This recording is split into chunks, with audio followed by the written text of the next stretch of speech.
Nous sommes réunis ce jour à Bruxelles, 21 décembre 2024, dans le cadre de l'Assemblée générale du Front pour le changement, Commission Europe. Et nous avons une séance de travail très enrichissante en présence du 5e vice-président national du FCC, de notre président de la Commission Europe, M. Paul Yanga, et notamment du président du département Île-de-France du FCC. Je voudrais également remercier l'équipe FCC de Belgique qui a pu œuvrer de manière multiforme à ce que cette assemblée ait lieu. Nous avons évoqué la situation sociopolitique de notre pays, nous avons évoqué l'état de notre parti politique et de notre nation, le Cameroun. Nous avons également discuté de nombreuses thématiques qui vont faire chemin demain. Nous sommes dans une année électorale 2025. Nous sommes à l'aube d'une année électorale au Cameroun et le chantier vaste et immense.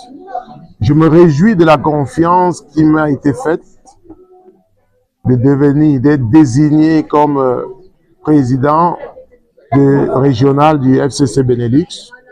C'est une tâche immense, vous n'en doutez point, mais c'est également une tâche exaltante. Œuvrer pour le développement de son pays ne peut qu'être un immense plaisir.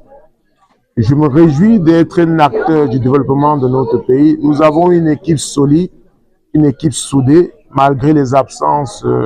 Aujourd'hui, vous avez pu noter que le secrétaire général et le commissaire aux comptes sont absents. Mais nous allons former une équipe véritable pour ratisser large.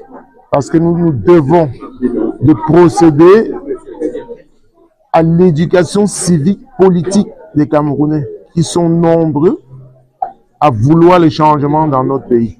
Le FCC veut être cette force de proposition. Nous voulons porter ce changement-là. Nous allons mener des actions multiformes, aussi bien au niveau des jeunes, au niveau des femmes, pour que notre pays soit transformé, pour que notre pays devienne un Cameroun capable de porter des idéaux, même africains. Notre pays est un pays qui est bondé d'immenses richesses et dont la mauvaise gestion a fait aujourd'hui un des pays les plus mal lotis en Afrique en matière de développement. Nous allons entamer un chantier de transformation, d'éducation, un chantier de pédagogie. Nous allons ratisser l'âge. Nous voulons recruter des militants, mais des militants convaincus.